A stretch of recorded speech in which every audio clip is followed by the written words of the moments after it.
Welcome to Headlines and Headaches with Larry and Mike.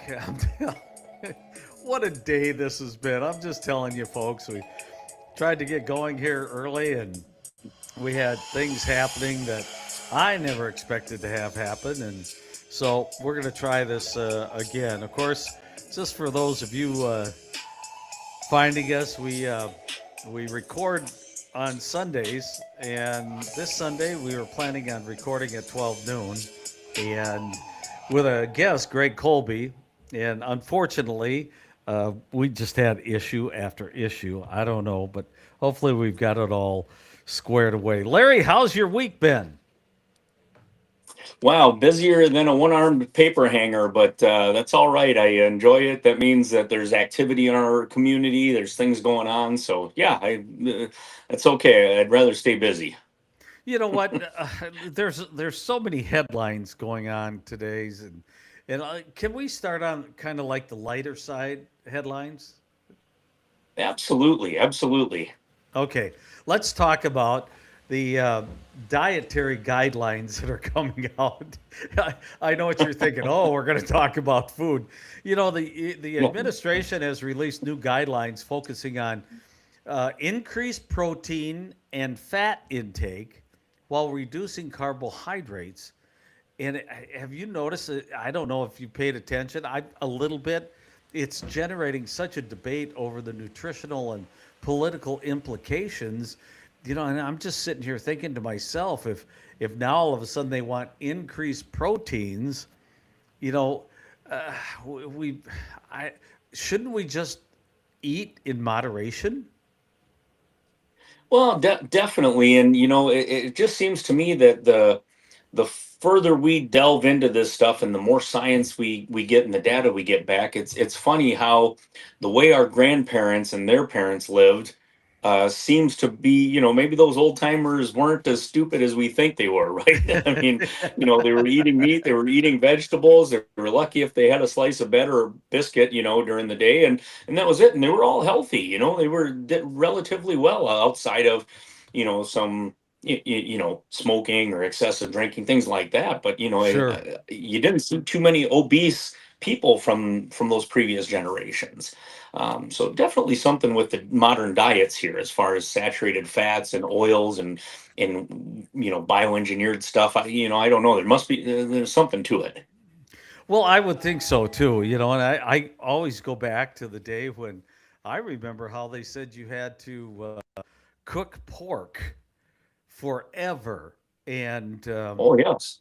because you were fearful of any kind of disease or anything. Uh, but now it's like, heck, I mean, they you could almost eat it raw. I would think. I don't know. It's really interesting on the changes we are seeing from when you and I grew up until right now. Yeah, definitely some advances in modern farming. I think that help, especially when it comes in the way of maybe production of the pork protein in general. I mean, I know some of those facilities for pork are as clean as hospitals, basically. I mean, they're Uh huh. washing them down. They're making, they don't want diseases spreading from animal to animal. Even the workers have to clean before they go in. Sometimes it's and I don't know that that's natural, but I mean, it makes a safer product maybe. But you've got grass-fed beef, you've got wild range chickens. I think it just like you said, anything in moderation I think is good for folks. Maybe just not eating as much. A lot of people are always told to clean your plate. Well, hey, just a little bit here, a little bit there is probably good for the body. Okay, so I went grocery shopping this afternoon, and grocery prices are rising. You know, with the Yeah. significant inflation in beef and coffee, um, they're showing even they're predicting now. Um, well, I shouldn't say they're predicting. Survey says that the turkey prices jumped 40% in 2025. And I'm just thinking now, I bought 9 items. And I'll admit, I went to, that's the only grocery store we have in this small town is Walmart. And I went to Walmart, 9 items $104.37. And I'm going, these are 9 items I have bought over the years, and I have seen a substantial increase in their prices. Have you noticed that? Yeah, there's definitely some food inflation going on, and I think that that's undisputable. Folks understand that egg prices, milk prices, but everything, some of the staples. If you look, it's just not, dollars isn't getting what it used to in grocery stores. I think you're starting to see some of that come back into balance here. Inflation numbers for the year, the core inflation that the Fed's trying to maintain is about a 2.8%, 2.5%, depending on which information you read. So that's hoping that this next year will stay steady. But again, that's hoping that nothing major happens on a geopolitical scale that kind of upends the markets and upsets pricing. Mm-hmm. Yeah, I would agree. Well, I'm anxious to see what's going to happen. You know, there's even if we back off on the tariffs, in my opinion, we still have issues. You know, the prices of beef and like turkeys and that. You start looking at the diseases out there that have diminished the supply of these animals. um, I'm a little bit concerned on where we're going to go with that because of the population continues to grow. Yeah, that's definitely a concern. I mean, as the world population continues to grow, America is still an overproducer of food. We're doing pretty good here, but a lot of our neighbors around the world aren't, and they rely on us heavily, or around our South American neighbors, to provide some food and some sustenance there. And I think, as we try to produce mass quantities, things can happen, such as disease, such as problems with transportation. The logistics of it is something that I think countries are increasingly trying to streamline, make better preparations to get it from here to there, and hopefully get pricing in line. Another headline that I saw is that, do you like smash burgers, by the way? Oh, I absolutely love smash burgers. It's All right. my Well, guilty pleasure. well, I see that Taco Bell is re-releasing some of their popular items, and Sonic is expanding its smash burger lineup. That means there's going to be more smash burgers to choose from. And to be honest with you, I really, and hey, I'm a chef. I know what a smash burger is, but I guess I just don't know what the love for them is all about. Well, I can tell you that being on the road, sometimes you don't have the luxury of stopping at a place that, mom and pop place or something. If you're on the road, you pull off, you got to get back on. A Sonic Smash Burger for me is a top five fast food restaurant burger. It's done pretty well. I know they smash the beef, they get it crisp, but you usually get two patties, couple slices of cheese. It's got a fresh bun, pretty solid. If you've ever had a chance to stop and pick one up, I'd suggest it. It's great on the road eating. Okay. Okay. Well, if ever I become an over the road trucker, maybe that would be good food. What do you like lattes? I'm not a fan of lattes, but I've also been traveling a lot this last year with a wide variety of people, and it seems that we've been stopping at coffee places, and the flavors are going all over the place now. Well, there's a new one out, pistachio lattes. I I don't Yeah, know. I just don't know. Uh, to me, there's only so many combinations that really work, and then at some point, it's like, yeah, some bean counters like, we got to try a new flavor, right? Like, I mean, I like pistachio pudding, pistachio flavored ice cream, but I don't know if I want it in my coffee or latte. Oh, okay. All right. Another headline that I saw this week is health experts warn that bamboo shoots must be properly boiled to avoid two huge words that I wouldn't even know how to begin to pronounce. I just Oh, don't get it. All right, let's move on. I wonder if it's, Uh, yeah. oh gosh. Let me see. Another headline: popular low-cost home goods like a $17 Dutch oven. They're returning to the shelves at the big box stores. That should help people, I would think. Yeah. No, Okay. absolutely. I mean, got to have that. It's a staple in the pots and pans drawer. Yeah, I guess. All right, let's we're going to do a short version of this headlines and headaches. We have a ton of headaches going on in Minnesota right now. What's your take after the events this last week up in Minneapolis? Yeah, it's funny, Mike. We go from bamboo shoots to shooting, and obviously the major headline is that there has been another ice-related shooting in Minnesota, and we've done is it 4 episodes now? And of the four Yeah, episodes, two of them covered a shooting. right. So there's something brewing in Minneapolis, and in my opinion, the trouble is between leaderships. We've got to get Minnesota leadership on board with federal leadership, and we've got to hammer this out because the president's job, whether it was Obama, whether it's Biden, whether it's Trump, is to enforce the executive law, which falls on the president to protect the sovereignty of the nation and the borders. They've Hmm. done this for every administration. It just so seems that for this particular administration, people are giving a lot of pushback on the way it's being handled, and we're seeing Minneapolis in general really. Trying to impede and get in the way and causing some trouble and I'm not a lover of federalist power. I'm a pretty I'm a states rights guy, Right. but at Hmm. some point, you've got to let law enforcement do their job. And the way to fight this, you can protest, but you can't interfere. And the way to protest this is at the ballot box and calling your senators and your representatives and getting them involved and having your voice heard.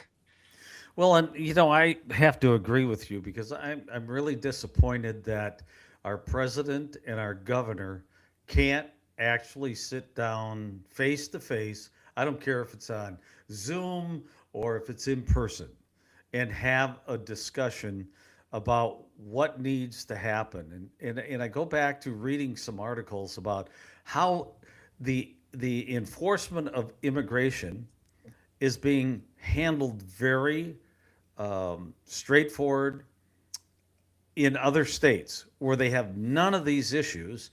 And the only thing that I can see the difference is that you have an administration in the state along with law enforcement in the state saying, we're not going to cooperate with ICE. We want to keep these people here in the state.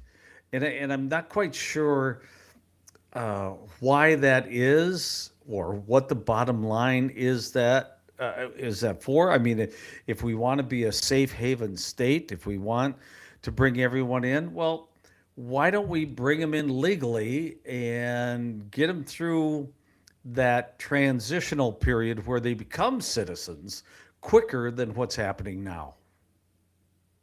Yeah, that is the naturalization for those that do want to do it the right way does seem to take a long time. I talked to one business owner here in town. It took her and her husband 10 years. I talked to a younger uh, couple here that I talked to just this last week and specifically asked about this issue because I knew they were in the process of getting their citizenship. One lady had just finalized it. It took her 7 years, and her brother was still finalizing his. He's been going at it not for 7+ years. So there's folks out there trying to do it the right way, trying to become members of our great nation the right way. And I don't know if there's why it takes so long. Is it a backlog on the federal side? Is it that they just have some blocks in place to make sure that they're vetting these people out? I don't know for sure. I'm a little ignorant of that fact, but I do think some sort of a streamlined citizenship for folks that are doing the right thing, no criminal record. Hey, let's get you in and get you on board. I would agree. It's confusing to me why, if we have the process, there's something that's slowing it down. and making it harder. I had a couple of people say, well, does it really cost a lot of money? One person who I know who has a member of the family through however has been trying to get her citizenship, and she's at $100,000 tab so far over the years trying to get her citizenship. And I'm thinking to myself, why are we charging people to get their citizenship when they should be going to classes, they should be understanding where America came from, where it is today, then taking a test and moving forward. I mean, does there have to be a fee on everything? Yeah, it seems that that's just the pitfall of government, right? Is that there's a cost attached to everything, for the privilege of doing business, for the privilege of driving, for the privilege of pumping your gas. Like, there's a fee for everything that we're paying.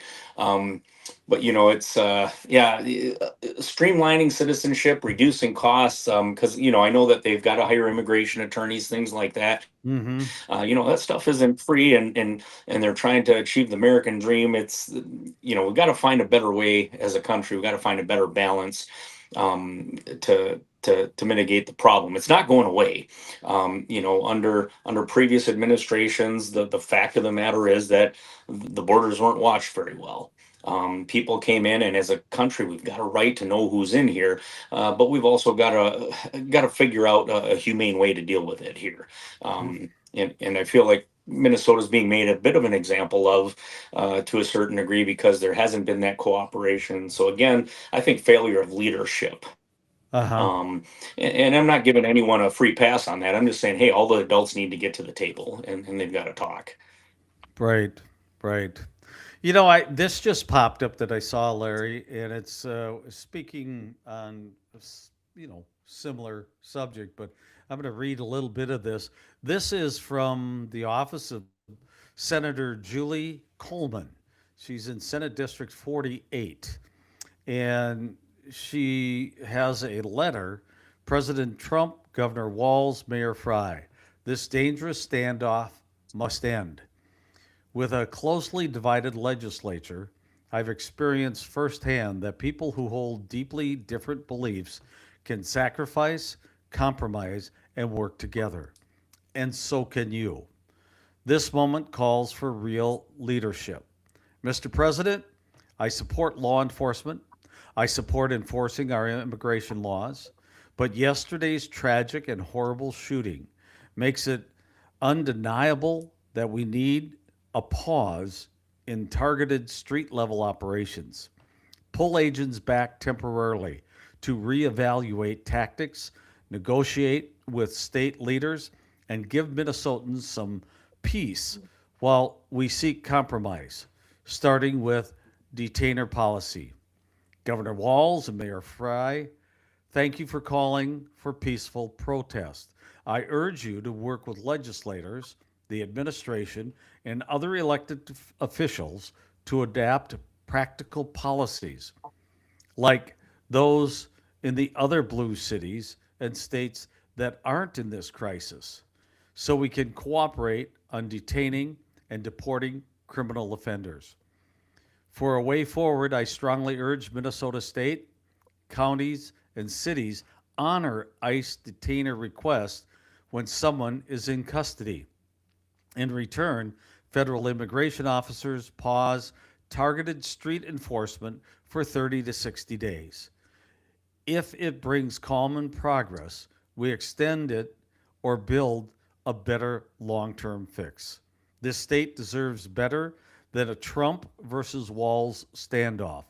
Let's de escalate, cooperate, and protect our communities. Signed by Julia Coleman, Minnesota State Senator. Boy, she said it right, didn't she? Yeah, that's a pretty level-headed and measured approach. There's not too much in there that you can argue with Senator Coleman about. Um, I think what's different right now. I mean, I really look at this issue and I say, well, what's different? Because under President Obama, we deported over 3 million illegal aliens without any major trouble, major civil unrest in cities. 20% of all deportation activity happens in Texas. And we don't see the Mhm. same level of issues in blue cities like Austin, San Antonio, Dallas, Houston. We don't see that same level of trouble that's happening right here in this pocket up here. And so again, I have to go back and say, well, why is that here? What's so special about us? And I do believe that it's from a lack of cooperation and the philosophy of Minnesota, which is a pretty liberal state, Right. and saying, "Hey, we're going to be a sanctuary city. We're going to protect some people. If we catch you, we're going to let you go, but we're not going to report you to." These types of things just can't go, because ultimately the feds do have a duty to uphold the law. Now, if we don't like that law, we got to vote people in that'll change that law. But right now, the law of the land is that if you're here illegally, they're going to come and get you. But now, is there a way to do that better right now so that we're not having this trouble? And maybe a pause is a great way to do that, and again, get people to the table. It's a very measured approach from Senator Coleman, and I'm surprised that I think it would get some traction here over the next couple of days. I would hope. Well, you would hope so. Let's if we're talking that, let's make it bipartisan and let's see the same kind of rhetoric in a letter coming from the other side of the aisle, saying, and I believe that's what it's going to take. If our governor and our president have dug their heels in, then I think it takes the U.S. House and Senate and the Minnesota House and Senate, those bodies to come together and say, here's the deal, Governor. Here's the deal, Mr. President. This needs to end. And let's find a solution. Just my take on it. Yeah, I would agree. I think that the legislators, whether it's state or federal, for whatever reason, the last couple of decades have really kind of Did you really did you kind of fall taken again? a, yeah, this thing doesn't want to stand up. I tell you, they've taken kind of a step back in power, if you will. Yeah, I guess you know, so. um, Oh, yeah. yeah, they definitely have the right. They have the ear of the citizens. I mean, I talk to our local representative pretty regularly, as I think do you. I've seen. Finstead at a couple of town halls, and I brought up some questions before, and he's willing to listen. Whether he acts on it or not, that's another story. But Right. they're at least available and listen. And I think that if we get there, if you make that loud enough with them, tell them, hey, you guys can help bring these parties to the table. You're not powerless here.